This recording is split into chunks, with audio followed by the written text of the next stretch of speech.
حضور نے فرمایا آؤ میں تمہیں پچھلے زمانے کے ایک ایماندار نوخیز ولی اللہ کی بات سناؤں. پچھلے زمانے حضور نے فرمایا پچھلے زمانے میں ایک بادشاہ جادو کے زور پہ حکومت کرتا تھا.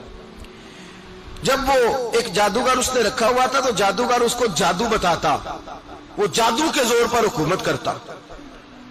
جادوگر بوڑھا ہو گیا تو کہنے لگا بادشاہ کوئی نوجوان میرے پاس بھیج دے, اب میں بوڑھا ہو گیا ہوں, میرا پتہ کوئی نہیں کب مر جاؤں.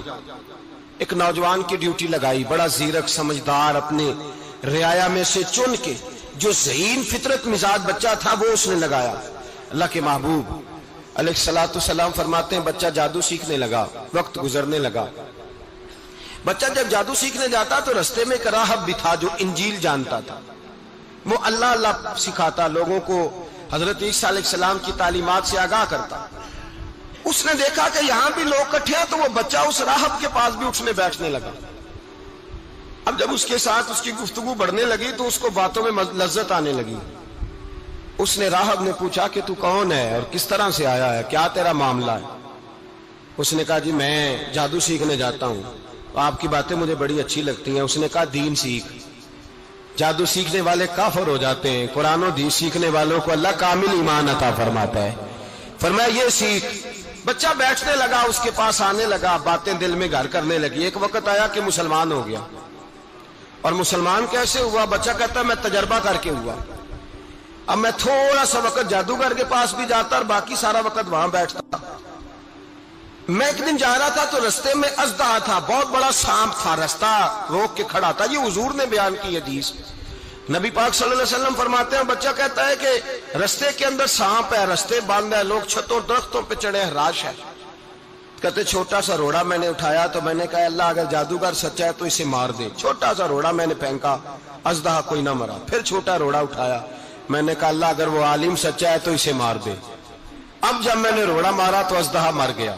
میرے اندر سے گواہی آئی نہیں دین کی باتیں سچی ہیں, نہیں قرآن کی باتیں اسلام سمجھانے کے لیے عرض کر رہا ہوں. اگرچہ اس دور میں انجیل تھی, اللہ رسول کی باتیں اچھی ہیں. کہتے میں مسلمان ہو گیا, اب میں نے راہب کے پاس ہی رہنا شروع کر دیا, جادوگر کے پاس چھوڑ دیا. اس بچے نے آنا. بادشاہ پوچھتا کہاں زیادہ وقت گزارتے ہو, تو وہ بات گول کر دیتا. وقت تیزی سے بڑھنے لگا. اللہ نے اس نوجوان میں طاقت پیدا کر دی. اب وہ اس کے اندر نا اللہ نے توانائی روحانیت پیدا کر دی. ابھی جوان ہے, 14-15 سال عمر ہے. اللہ نے اب جو بیمار بھی آتا وہ دعا کرتا تو اللہ صحت عطا کر دیتا. جو بھی آتا. بادشاہ کا ایک درباری تھا, بادشاہ کو پنکھا جلتا تھا, وہ اندھا ہو گیا. کوئی ایسی تکلیف آئی کہ نابینا ہو گیا. بڑے علاج کرائے, شفا نہیں ہوئی. کسی نے اس بچے کا پتہ بتایا کانوں میں. اس کے پاس گیا تو بچہ کہنے لگا شفا تو ہو جائے گی پر کلمہ پڑھنا پڑے گا, مسلمان ہونا پڑے گا. جس پیغمبر کا میں غلام ہوں تجھے بھی بننا پڑے گا, دین پہ عمل کرنا پڑے گا. اللہ شفا دیتا ہے. اس نے کہا تو مجھے کلمہ پڑھا, مجھے شفا دے, میں تیار ہوں. اس نے کہا شفا تو اللہ ہی دیتا ہے. اس نے اللہ تبارک و تعالیٰ کا ذکر کر کے دعا مانگی. یہ مسلم شریف میں حدیث ہے, طبرانی میں موجود ہے. اللہ نے اسے شفا دی, اس نے کلمہ پڑھنا شروع کر دیا. یہاں ایک نقطہ لکھا ہے ہمارے علماء نے, کہتے ہیں جب اللہ ولایت عطا کرتا ہے نا تو یہ سفید بالوں والے کا حصہ نہیں ہوتی. اگر جوانی میں کوئی آدمی توبہ کر کے تصوف کے رستے پہ چلتا ہے تو سب سے زیادہ ولایت اللہ اسے عطا فرماتا ہے. سب سے زیادہ ولایت اس کے پاس ہوتی ہے.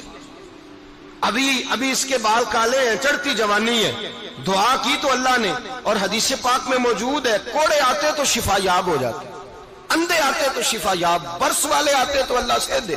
جوان ہے. بادشاہ کے پاس وہ واپس گیا, وہ جو آدمی جس کی آنکھیں ٹھیک ہوئی تھی. بادشاہ نے پوچھا کہ کیسے شفا ملی, تو کہنے لگا میرے رب نے شفا دی ہے.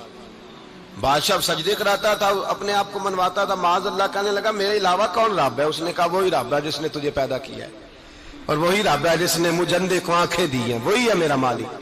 کہا اچھا تو مجھے نہیں مانتا؟ کہا نہیں میں اپنے رب کو مانتا ہوں. بادشاہ نے اسے سزا دی, ستایا. اس نے بچے کا پتہ بتایا, پھر بچے کو بلا کے ستایا تو اس راہب کا پتہ بتایا. راہب بھی قتل ہو گیا, نابینا بھی قتل ہو گیا. بادشاہ نے کہا سپاہیوں سے اس بچے کو لے جاؤ اور پہاڑ کی چوٹی پہ جا کے نیچے پھینکو تاکہ مر جائے. بچہ پہاڑ کی چوٹی پہ گیا تو ہاتھ اٹھا کے کہنے لگا یا اللہ میرے لیے نہیں اپنے لیے,